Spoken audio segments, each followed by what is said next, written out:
বিসমিল্লাহির রহমানির রহিম। 8ই ডিসেম্বর 2024। আজ দুদিন যাবৎ দেখলাম যে ভারত এবং বাংলাদেশের মধ্যে সাধারণ মানুষের মধ্যে উত্তেজনাটা একটু মনে যেন কম বোঝা যাচ্ছে। আমি চিন্তা ভাবনা করে দেখলাম যে বাংলাদেশ এবং ভারতের মধ্যে একটা যুদ্ধ হওয়া দরকার।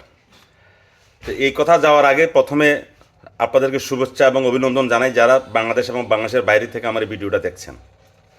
ভারতের সাথে এই পর্যন্ত যত যুদ্ধ হয়েছে পাকিস্তান সীমান্তে আর চীনের সীমান্তে, কিন্তু বাংলাদেশের সাথে ভারতের কোনো যুদ্ধ হয়নি। স্বাধীন বাংলাদেশের সাথে কোনো যুদ্ধ হয়নি। এখন বিগত 15-17 বছরে যে ফ্যাসিস্ট সরকার ছিল, সে ফ্যাসিস্ট সরকারের সময় ভারত তার নিজের প্রয়োজনে যত সুযোগ সুবিধা আছে সবগুলো আদায় করেছে। অপরদিকে শোনা যাচ্ছে যে ভারতের ফর্মুলাতে নাকি বাংলাদেশের বিরোধী দলের নেতা কর্মীদেরকে গুম করা হয়েছে। অভিযোগটা একবার উড়িয়েও দেওয়া যায় না, আবার একেবারে মিথ্যেও নয়।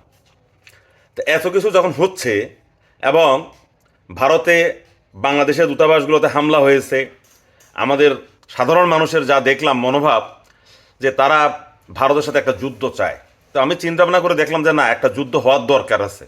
তার কারণ হলো, যারা 71 সালের মুক্তিযুদ্ধ দেখেনি, যারা 1965 সালের পাক ভারত যুদ্ধ দেখেনি, যারা দ্বিতীয় বিশ্বযুদ্ধ দেখেনি, তাদের জন্য হলো ভারত এবং বাংলাদেশের মধ্যে একটা যুদ্ধ হওয়া দরকার।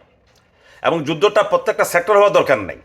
যেমন বাংলাদেশ গিয়ে চিকেন নেক আক্রমণ করবে, যে শিলিগুড়ি করিডোর আছে না, বাংলাদেশ গিয়ে সেটা বিচ্ছিন্ন করে দেবে ভারতের পুরো ভারতকে, ভারতের মূল ভূখণ্ড থেকে। আবার ভারত এসে বাংলাদেশের ফেনী নদীর উপরে যে আমাদের রেল সেতু এবং সড়ক সেতু যেটা আছে, এই দুইটাকে বোম মেরে উড়িয়ে দিবে, দিয়ে তারা চট্টগ্রামকে বাংলাদেশ থেকে বিচ্ছিন্ন করে দেবে। কারণ তাদের অনেক নেতারা এই ধরনের হুমকিও দিয়েছে।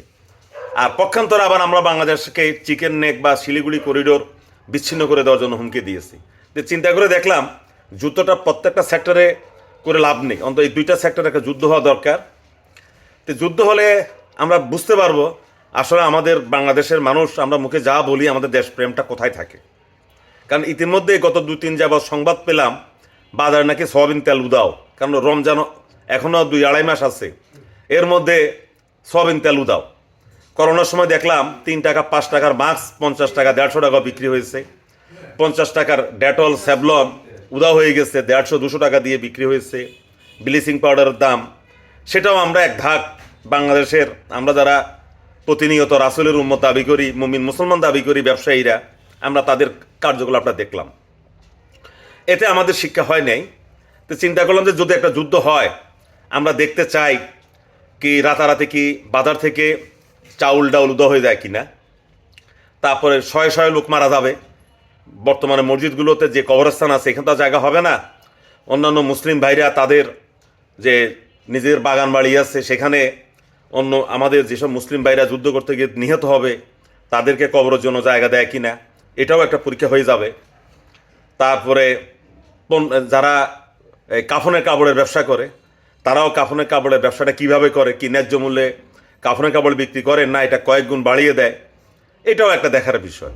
তো সব মিলিয়ে দেখলাম যে বাংলাদেশের সাথে ভারতের একটা যুদ্ধ হওয়া দরকার, শিলিগুড়ি করিডোর এবং ফেনী করিডোর নিয়ে। এবং যুদ্ধটা বেশি দরকার নাই, সপ্তাহখানেকই হোক, দেখি বাংলাদেশের আমাদের দেশপ্রেমিকদের সংখ্যা কত দাঁড়ায়, তারা নিজেরা কিভাবে বীরত্ব সহকারে বাংলাদেশ সেনাবাহিনীর পাশে দাঁড়ায়, পুলিশের পাশে দাঁড়ায়, বিমান বাহিনীর পাশে দাঁড়ায়, নৌবাহিনীর পাশে দাঁড়ায়, একটু দেখার বিষয়। এবং তাদের সমর্থন কি করে সেটাও একটা দেখার বিষয়। তো যাই হোক, সব মিলিয়ে একটা যুদ্ধ চাই আমি ভারত এবং বাংলাদেশের মধ্যে। যে ভিডিও দেখে যারা দেখবেন আমাকে ভুল বুঝবেন না, কারণ আমি সাধারণ মানুষের যে পালস অনুযায়ী আমি কথাটা বললাম। কারণ যুদ্ধের জন্য আমাদের একটা শ্রেণী পাগল হয়ে গেছে, তারা ভারত দখল করবে। আবার ভারতের একটা শ্রেণী পাগল হয়ে গেছে, বাংলাদেশের ফেনী দখল করবে, পার্বত্য চট্টগ্রাম দখল করবে। আসলে কেউ যে কারণে দখল করবে না এটা আমরা বুঝতে চাই না সাধারণ মানুষ, কিন্তু একজন আরেকজনের দেশ দখল করার জন্য আমরা খুব উদ্গ্রীব হয়ে আছি। তো চলুক যুদ্ধ। ধন্যবাদ। সে পর্যন্ত, যুদ্ধ শুরু হওয়া পর্যন্ত সবাই আপাতত ভালো থাকুন।